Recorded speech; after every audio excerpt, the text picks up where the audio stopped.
welcome back to my basic series for Mastercam. And yes, you can see me now. Hey, uh, sorry I haven't been able to get many videos up here lately. We're gonna try to do better this year. Last year, the end of the year was busy at work. We had the holidays and all that stuff, and I just hadn't been able to find the time to do this.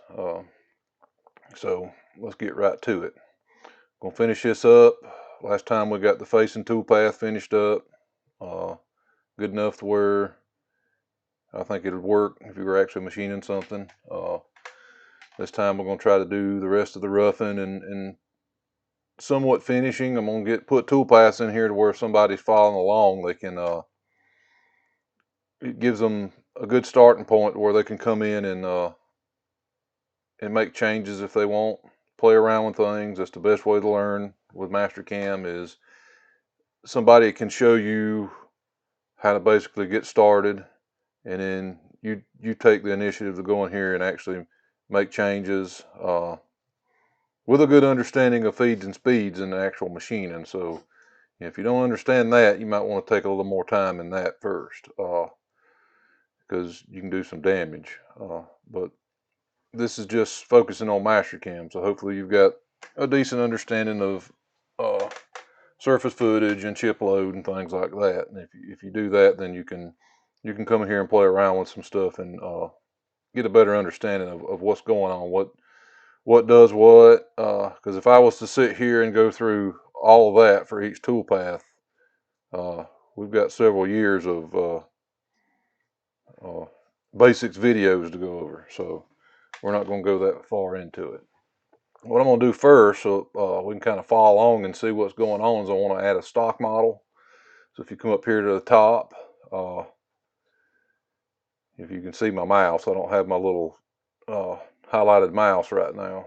I've got a different computer, different setup, and all that right now. So, but you should be able to see the box popping up. It says stock model. So we're going to click on that, and what we're going to do is, since we've already got stock set up in the actual toolpath manager, you should just be able to click stock setup and it'll automatically fill all this stuff in, because since this is our first initial stock. And notice over here on the left in my toolpath manager, I'm placing this above first in my toolpaths. You know, you put it anywhere really. You can wait till you get done and start doing this if you wanted to. It doesn't really matter as long as you've got everything associated right. And I'll show you that here in a minute. But we've got this populated. If we hit OK, now you can see our stock. You can turn that off and on by, clicking display or don't display toolpaths. So, all right, we've got it faced. So we want to display that with our stock also. So we're going to create another stock model, and I'll just let it automatically name it. It's an easy way to keep up with it. Our initial stock shape now is going to be our previous stock model, which is 1. And what we're going to do next is just leave everything like it is, other than changing this to stock model. Going to go to our source operations, and we're going to select our facing toolpath. And you can leave this stuff at default. You start getting real tight and trying to make it look pretty, it bogs down a computer pretty quick. So I'll leave this stuff at default. 5/1000ths and 2/1000ths is really fine, unless you're getting into parts that are pretty small scale and you've got to zoom in real close to see details, and then it's going to look pixelated and stuff. But for now, what we're doing is no big deal. So I'm going to hit OK. And now you can see by the fact that our actual solid is kind of showing through that we faced it down flush with the face of the stock, or the face of the part. All right, so we're going to turn that off. Next thing we want to do is machine the outside, or rough in the outside of the part. So what we're going to do is we're going to use a dynamic toolpath for that. And it's just a plain old 2D dynamic mill. I'm going to click on that. And we're going to do our machining regions are our stock, the area of our stock. This is in solid chaining. We want to go to wireframe, and we're going to pick the outer boundary of our actual stock. So I click the first entity, and I've got it in 3D, so it don't know which direction to go, so I'm going to have to tell it where to go. Or we can unselect that, go to C-plane, and we're in the wrong view. So I caught that. So what we want to do is we want to cancel this toolpath, delete it, make sure we're in our top view, all our planes match, we're in the top, and I'll go back to isometric so I can see what I'm doing. So that was a good thing that happened. That shows everybody what can happen if you're in the wrong plane. If we'd have made the toolpath, it went haywire and done some really strange looking stuff, or wouldn't even generated the toolpath. So, all right, dynamic mill, machining regions. We're still in C-plane. The outside of our stock. It can be the top one, the bottom one. It doesn't matter. In 2D, whatever is you define as your machining regions, that's where all your values will be taken from in your linking parameters. And I'll show you that here in a minute. So avoidance regions. So machining regions is the area of everything we want to cut. So that tells it, if we go to the top view, that tells it everything inside that box is machinable material. Now, avoidance regions is going to be the actual part. And we can leave it in C-plane, but we want to be, we don't want to do loop because I think it won't do that right. Yes, it'll do. We don't want that because loop has associated with a face. So we're going to do the edges. We're going to start picking the edges apart. And if you're in C-plane, I think it automatically looks to see that chain in that view also. So we've got that selected. That's all we need on this page. And one thing you could have done while I was there too, make sure, depending on how you're machining the part, you've got a strategy here. Stay inside or from outside. This is all outside of the,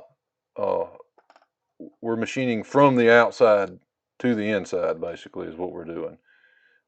If we were doing a pocket or something like that, we want to tell it to stay inside. So now we want to select our tool.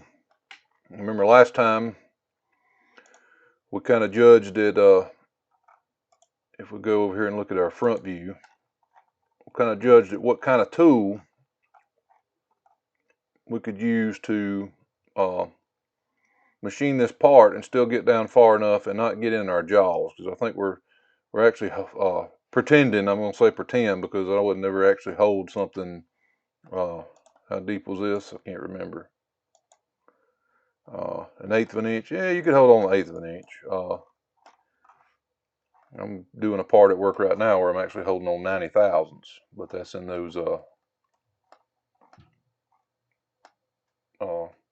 grip jaws with the dovetails on them. But back to what I was saying, we wanted a tool that we could make sure we could get down and get past this chamfer here. Because if we, I don't know if I'll do a second op on this part or not, because it's maybe because it'll be so quick, we'll do that. But when we go to do the second side, there's going to be stock here, and we want to make sure we get far enough just past this chamfer to where we don't have a mismatch on the outside edge. And this tool has a 60 thousandths corner radius, and what we want to do is make sure we can make it past that. Let me put my dog back up here because she wants up. Get up here and say, "Hey, Annie." You're gonna say, "Hey, hey to everybody." No. Okay. So this is a 62 thousandths chamfer, and we've got a 60 thou radius, so we'll have to go a little bit past that and make sure we're not getting to our jaws. So I guess in this instance, we're going to pretend we're using those, I forget what they're called. Several people on YouTube use them. I can't believe what do you want? I can't believe that I forgot the company's name that makes them, but I'll leave a link to them in the comments below. But the ones I have are 90 thousandths deep. So we're going to pretend that we can't go,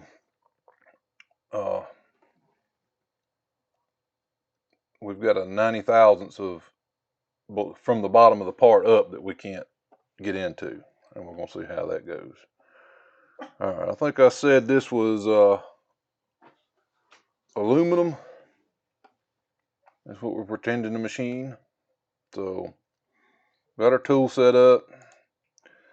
I'm going to turn this RCTF off. I'm already at 3 thousandths, and that's pretty much, it would probably work in aluminum, but we're going to turn that off. What that is if you set your base surface footage and your base chip load, 9 times out of 10 with a 1/2 inch end mill, if you're not taking a full width cut, you can take 2.5 thousandths of flute all day long. So if we had that set at 2.5 thousandths and we turn this on, so it goes almost up, it goes up to 40 inches a minute. So we're a little over 3 thou chip load. So I'll just go back to 3 thousandths, and that's pretty much where we're at. I like to have a little more control over that myself. So go to our cut parameters. First pass offset. If you want to, if you've got really junky stock, or saw guy got lazy and wants to saw things crooked, you can offset this so it's not burying the tool in certain places, and then you can reduce the feed if you want to, but in this instance we've got pretty good stock, so we're not worried about it. Your approach distance, I typically leave this at, whatever Mastercam's got it defaulted. You're machining fast enough to where it's not going to worry about it. And this is taking into account the diameter of the tool too, so it automatically, it's not like with a contour you'll see here in a minute where you have to, this number won't change, but it's adding it to, basically it looks at the diameter of the tool and adds how much it adds, that plus 200 thousandths to get away from the stock, so it's not, feeding straight down into it. So we'll leave that alone. Bottom left, I mean, if you have clamps and things like that in the way, this strategy helps keep you from being able to running into stuff like that. All right, step over. We're pretending it's aluminum, 100 thousandths will be fine, but I'm going to bump this down to like 35 thousandths, and so that you can actually see how the toolpath works. Because if I just take it all at once, this won't show us anything. We're going to leave 10 thousandths of stock on the wall. Floors we're not worried about, they're not finished. Minimum toolpath radius. This has a big effect on interior contours. If we, let's say if we had an internal radius of 600 thousandths, and we've got a 1/2 inch tool, you would normally be cutting a 50 thousandths radius there, but this is actually going to make it 50 thousandths bigger. So you have to keep that in mind and think ahead a little bit of what diameter tool, and that's why we went through this part and actually looked at the tooling previously in the previous video, to where we knew what internal radiuses that we had and things like that, so we wouldn't be leaving large amounts of stock in corners and stuff. But this can affect that. It can also slow down your tool path or speed up your tool path. And this is one of those things I was talking about earlier that it's probably best to just go ahead and play around with later on once we get all this stuff in. Your keep tool down within. This is a number that, as long as it's in a cut, it's going to stay down. But as you'll see after I post or generate this tool path, when it goes to do a fast move to the next tool cut, it's going to come off the part, and then it'll either stay down and feed over, or we can control, if it's a long distance, it's quicker to rapid. And I'll show you that because I think our part's like 6 inches by 6 inches. So we don't want to feed at 225 inches a minute. It seems fast, but it's actually going to take longer than if we raise the tool up, wrap it over, come back down and start cutting again. So we'll play around with that here in a minute too. We're going to leave the micro lift distance where it is, and motion gap retract same as it is. Corner pre-treatment, I hardly ever use this. It can come in handy. There's a lot of other people that were glad they put this in. I don't ever use it, so I'm not going to go much into that. We don't need depth cuts. If you were doing a pocket, I would probably use depth cuts for stuff like that. We don't need entry motion because we're starting outside the part. It's got all this populated, but it'll actually just plunge straight in and start roughing the part. All right, our linking parameters. This all looks pretty good. Our feed plane, top of stock is now the top of the part. Our depth. This is what I was talking about before, about making sure we get past this straight wall here. So we're going to pick the bottom of the part, and we said we had a 90,000th step in the jaws that we're holding apart. So we're going to come up, let's come up plus 0.1, not 0.1, 1. Enter. So that's how deep we can go. Not worried about our arc filter tolerance. Typically, this is, you want to take a shot of this and study it. This is what I typically leave things at. The 3,000ths is because this is mainly a roughing tool path. Another thing to play around with and see what you like and don't like. This generally spits out, when you post a tool path, it spits out less code. These tool paths do produce a lot of code, and so the higher the number this is, the less code you're going to have. All right, we're all in the top view. We've got our cooling on, and then everything else is pretty much obsolete for what we're doing. So hit OK, let it generate the tool path. And if we look at our top view, that looks pretty good. Notice we've only got one where it starts. Notice the green line represents the feed in, and it just rapids out when it's done. So let's go ahead and backplot this. And I may have picked a tool that's not long enough, but we won't worry about that right now. So what we've got, you can see we're going plenty deep enough. Our corner radius is below this corner. And let's just take a look, step through. and see how this does. What I'm going to do is I'm going to slow down our back plot speed, kind of play through it.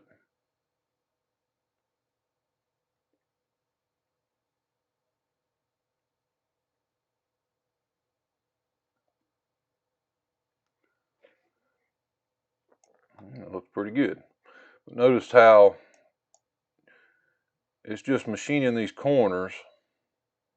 I'm going in reverse here. See, it's off the part in that area. And that's kind of a long distance to go, unless you've got a machine that'll do, 1,000 inches a minute feed rate. And I typically don't do that because you start running into issues. If you get a part that's got a lot of irregular shapes on it, if the machine, Fanucs are pretty bad about it. If you don't have like just the older standard O controls, they're bad about rounding when they go around corners. So if it was to, let's say it was rough in this corner, it wanted to go to that one. Well, this was still a sharp corner. Instead of it going straight line, it will actually, when it gets to this point and recognizes, oh, I got to go this way, it's actually going to round that off, and it'll actually gouge your part if you're doing a real high feed rate. So I typically keep my feed rates down around 300 to 400 inches a minute, somewhere in there, depending on the machine. Also, if I was, just if it's going from one corner to the other corner, it's always best just to pick it up, move it over, and come down and start roughing again. So that's what we're going to change next. So if we just kind of get an eyeball on this and look, let's analyze just some distance in the air. And let's say if it has to go more than 5 inches, we want to pick up and rapid. So let's go show you how to change that. Go back to your cut parameters. We're going to change this to a distance 5, and then going to change the motion gap retract to when exceeding a distance. Let's see what we got now. Now it's doing exactly what I want it to do. And we'll go ahead and back plot it. We'll hit play. It's going to continuously rough until it gets to that, close to that first edge where it's leaving 10 thousandths. Rough that one, pick it up, rough that one. That looks pretty good. What we want to do also, because our tool's too short, we're going to change it. Let's do 1.25.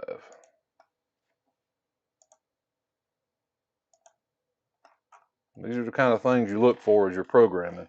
I had in mind a specific tool, but it's not long enough to do what we want to do, so we've got to look and find a different tool. So now we'll go down and look. And on this tool path, if you watch and see, you can see it right here in the front, that blue line. It actually drops down in Z as it feeds into the part. That's part of that 10 thousandths retract. This and the OptiRough toolpath do this. The OptiRough toolpath does it all the time. Anytime it picks up and drops in, and this one may do it too. I'm not quite positive on that, but you have to keep that in mind. So if you're setting up the machine and you're watching this toolpath as it feeds in, keep in mind it's got to drop down more. So always keep that in mind. So if we were worried about hitting our jaws when we were proving this out on the machine, we want to make sure that we are where we think we are and not going to ruin our brand new $200 jaws. All right, got that tool path. Let's go over here and let's go ahead and change and say rough, spell rough right, outside shape. All right, let's do a stock model for this and see what it looks like. All right, I'm going to use the previous stock model for our reference stock, and we're going to pick the toolpath we just created. All right, there we go. That's what it looks like roughed. And we can also use this. You can't measure it, but you can use it as a reference to say, you know, am I going to get too deep as far as my jaws go? So we're going to analyze the distance. And what I like to do is just zoom way on in here and just get down close. And we've got about 100 thousandths. So our 90 thousandths jaws would have a 10 thousandths gap there. And that's a country mile in our business. All right, so next thing we got to do is rough all these pockets out. So now we want to use the OptiRough. All right, you click on it, it automatically comes to this page here. Here we're going to be selecting surfaces or solid faces. So what we want to do, let's just go ahead and pick some geometry. And I'm going to hold down shift and click that face, and it'll only pick that pocket there. And I'm just going to do one pocket on this just to save some time. We don't want to leave 50 thousandths of stock. We're going to leave 15, and it usually changes both of them. The tool, what tool we're going to use? Let's keep using our 1/2 inch bull mill. Leave all our feed rates the same. And we're going to call this, go ahead and put this in here, rough, large pocket.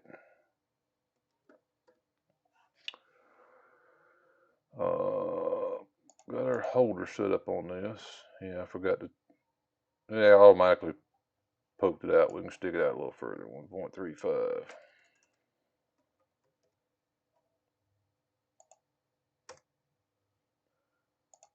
Cut parameters. All right. Step over. We're going to do, you can do several different strategies. And this, again, this is going to be all on preference and how you play around with it. For me, it's quicker to, if your tool's long enough and it's not too difficult a material to machine, to send the tool all the way to the bottom of the pocket, dynamically mill to the boundary, and then let it step up and work its way up, doing smaller cuts just to finish any kind of profiles or radiuses or anything. So our step down, our pocket is how deep? Let's see. That says -625. I think it's a 1/2 inch deep. We can play around with that and see what's going on. 50 thousandths. Let's change this to 30. Half our corner radius. Minimum toolpath radius. Let's reduce this a little bit because that's getting close to being, especially down here at the bottom, because it's going to rough all the way out to this. I don't know if you can see where my mouse is, but this lower corner, at the bottom of this radius, is going to rough out to that boundary and then work its way up around this stuff. So we want to keep that relatively small. I don't like that much lift. Let's do 25 inside that pocket. Let's stick the 250 feed rate. And now we're going to keep it down for now and see how it looks. There's really no reason when you're doing stuff like this. I mean, this is going to be short, quick moves to lift it out of there. Now, if I were doing multiple pockets, it's automatically going to lift out. But you know, if this pocket had a lot of, if they were linked or something like that, I don't want it to just sit here and go crazy and go all into this pocket. I'd let it move over. Steep and shallow.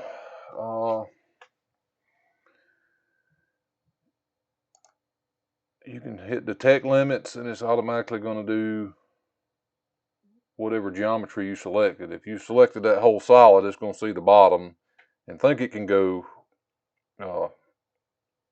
like -1 1/8, I think is what it is. It won't actually do that, but it'll look at that and populate the whole solid. And takes the maximum depth from that solid. So just keep that in mind. Adjust for stock leave. That keeps it from going past if there was a hole in here and we only wanted to rough this upper pocket right now. That keeps it from going down into that pocket. If we've got it set to, that depth, let's go ahead and make sure that is that depth. Yes, 625. Linking parameters. Again, this is going to be something to play around with. Let's just set all these to a standard value. That looks good. Again, something to play around with if you want to. All right. Transitions. This is how we're going to actually start the tool in the material. Aluminum, I'm not worried about that.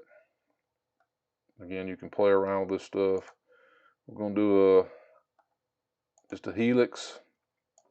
We're going to set our helix radius to a little bit less than the radius of the tool. So we'll do a 0.2 radius. Leave all that the same. We've talked about that. Turn the cooling on. All right, let's see what this looks like.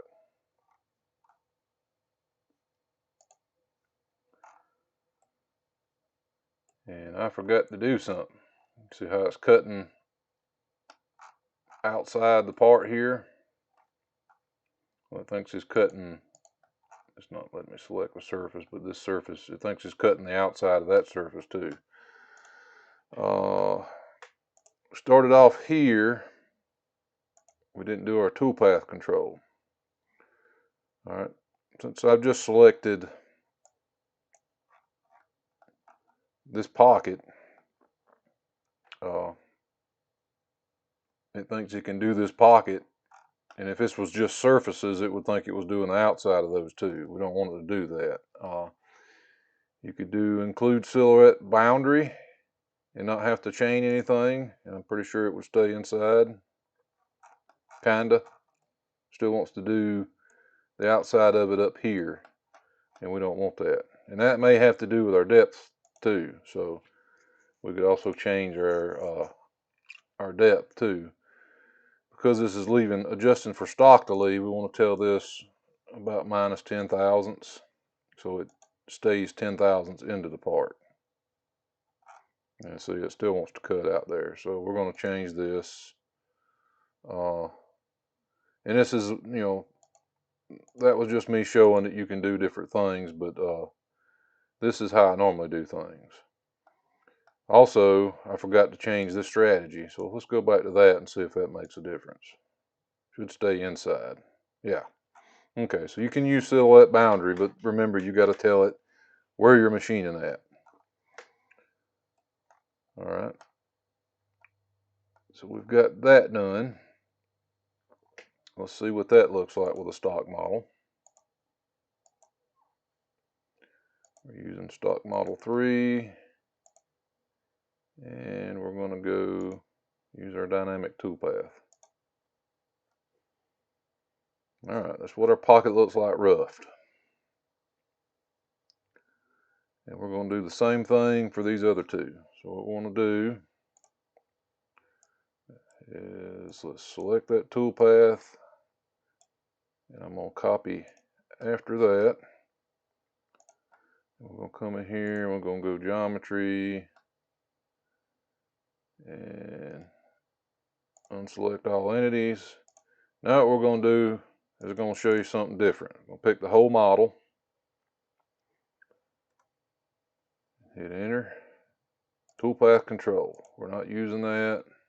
We're still staying inside. Now we're going to pick two chains. I want the outside of that pocket and the outside of that pocket. And steep and shallow.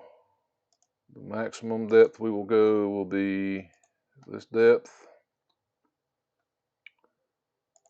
Cut parameters are going to be we're going to leave them the same and just see what it looks like.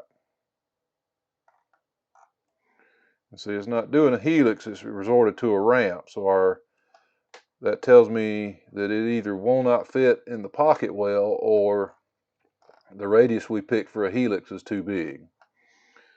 So what we can do is, instead of it doing a long, drawn out ramp like that, we can go here and change that strategy. Go back to our transitions. Let's do profile and change our plunge angle to like 2.5 degrees.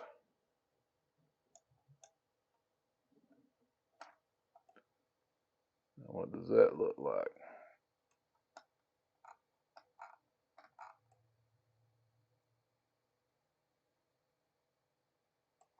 Probably verify that just to see if it looks like it's taking too much material or not. So let's verify that. I'm going to do our simulator options, and we're going to use, is it 3 or 4? 4.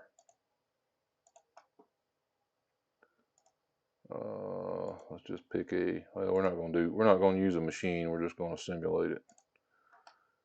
So I'll go ahead and save this in case it wants to crash on me.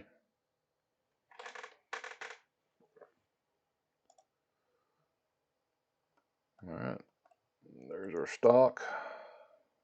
Slow this down, or we can kind of watch it. It may not be too bad. We might go down to like 1.5 degrees. Notice how it's going back and forth. We can change that strategy too. So let's close that out. Let's go down about 1.5 degrees. Go back to our cut parameters. And we're going to change from, keep it from by depth to by pocket. Now it should focus on one pocket before it does the other pocket. All right, let's verify that.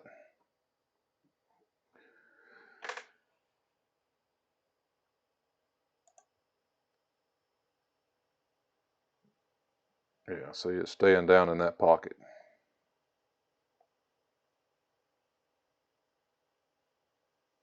So it'll finish that pocket and then finish that pocket, or rough it, I should say. All right, exit out of that. I like that. Now let's do stock model, so we've got an idea of what's going on. And you don't have to create a stock model for every one.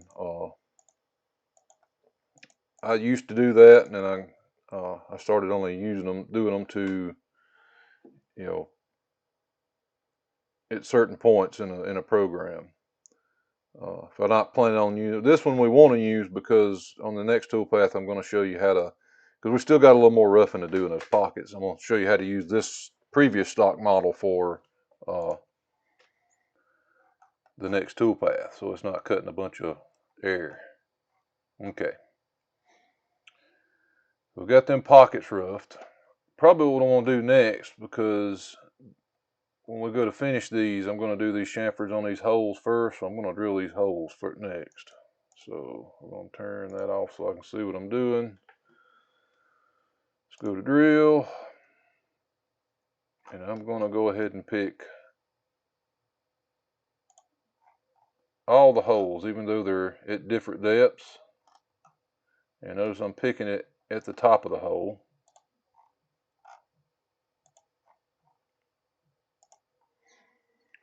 All right. We've got this drill. We're pretending it's carbide. I don't know if I'd run it at 10 inches a minute, but hey, we said this was aluminum, so let's go for it. All right, we're going to drill counter bore, and I think I'm going to let's do incremental, and let's pick the deepest hole. I think this one is.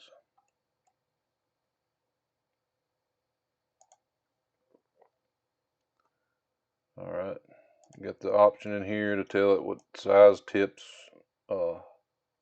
on the drill. Usually if it's 3/8 drill, 30 thousandths tip, and it'll add whatever, depending on the angle of the drill, it'll add depth to the hole, so it'll go all the way down. Because if we just pick that circle there, you can't pick that point for some reason. But if we just pick that edge, then we need to go deeper than that. Generally, holes are defined on blueprints as, the corner depth anyway. All right, so we're gonna go to the right view, and close enough on that one. So we're going to the right depth on the deepest hole, but we're drilling too deep on the others. So let's go back to our entities. Spread this out so that what's going on here.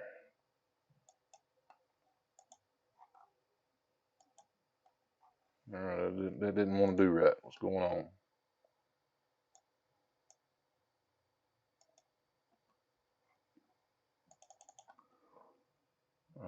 Running into problems.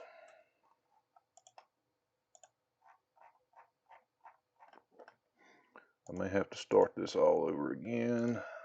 There it goes. I don't know what's going on with it. All right. So when you click on a hole, or one of your pieces of geometry here, it turns the point red. If you right click on it, you can do change parameters at that point, and we can change the depth. So we want to change that depth to a z-coordinate of a point. And remember, when we added the point value, it was like minus 100 thousandths. But if you do, let me show you a trick here. Let's just clear this out. Remember, that's quarter inch minus a quarter inch. If we do 0.3, if it's 118 to 120 degree point on a drill, 0.3 times the diameter, and that's pretty close to what we had in Mastercam told us to go that much deeper. So we're going to go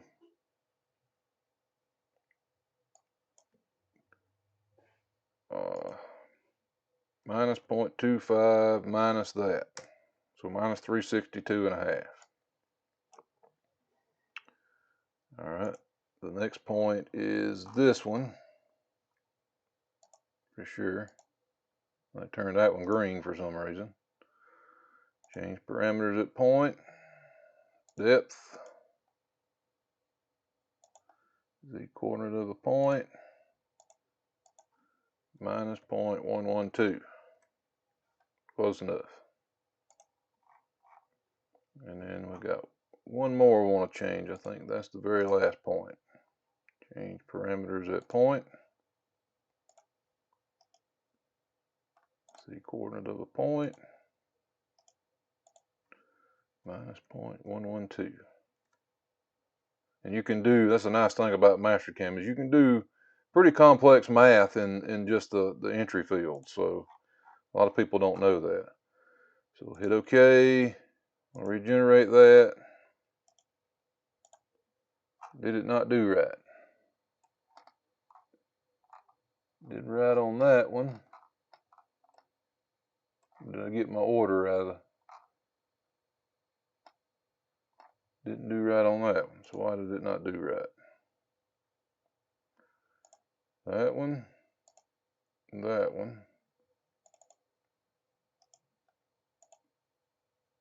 Oh, I didn't select. Didn't keep it for some reason.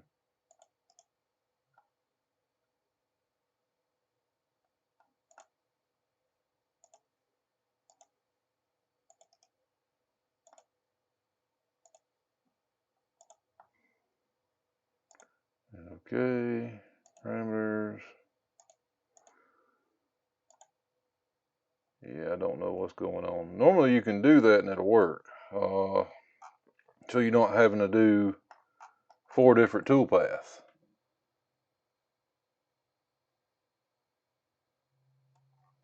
Why are you not working?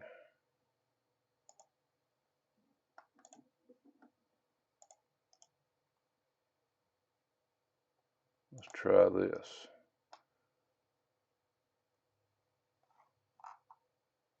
Let's go back and do center, center,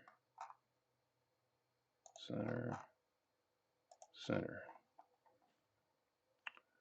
All right, let's do that. I'm going here, going to tell it 0.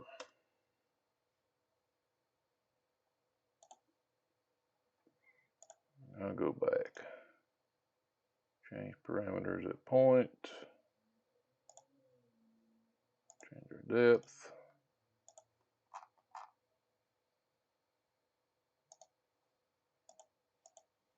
Minus 0.112.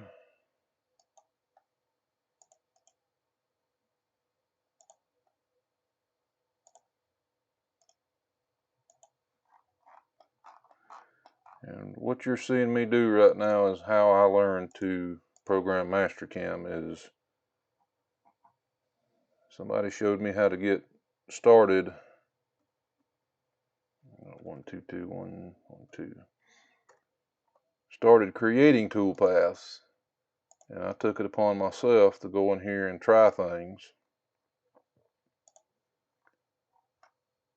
and see what they did, so that I knew later on what I could do to do certain things. Sometimes they're faster, sometimes it's not fast at all. And I get on YouTube and look at a lot of stuff too, and try to, get better. I didn't do that right. Try to learn things too. And that's what I'm hoping I'm here for, is to help people learn some stuff. And it still only wants to go to that deepest point. It looks close. Well, it's not close, but I mean, they're all going to different depths. So why is it doing that? Change that, top of stock. Yeah, I don't know why it's doing that.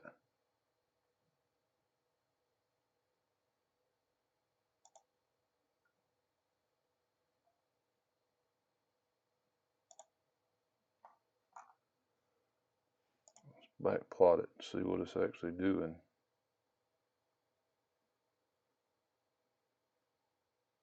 It's going way too deep. I don't know what's going on.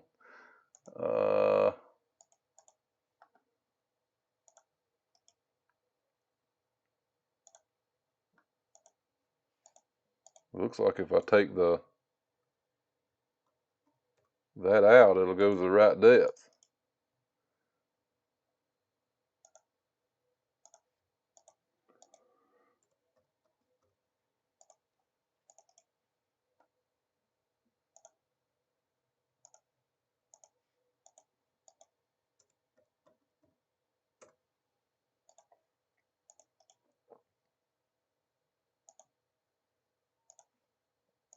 Alright.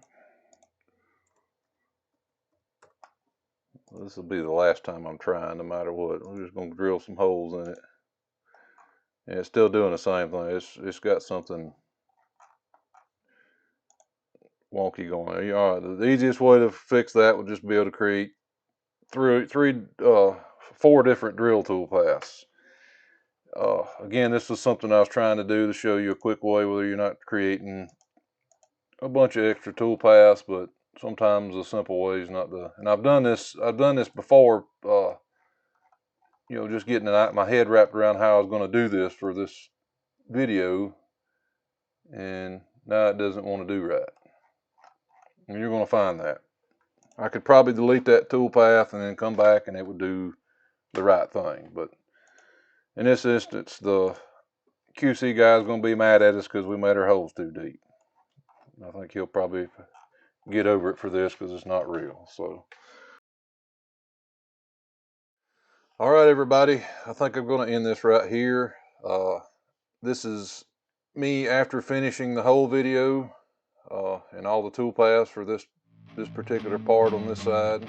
and the video ended up like an hour and a half worth of video, so I'm going to stop it here. Stop this one here.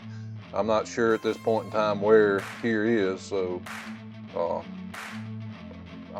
decide that when I go to do the edit. But I'll break it up into 2 parts, so where it's about 40-45 minutes a piece. And you guys let me know in the comments whether you know, where you think I need to be as far as length on videos. Does it need to be half hour, 20 minutes, 15 minutes? Just let me know your preference in the comments, and I'll do the best I can to keep it within that time frame. So until next time, thanks for watching, and please like, subscribe, and share with everybody, and please comment and let me know what your thoughts are. So until next time, thanks guys.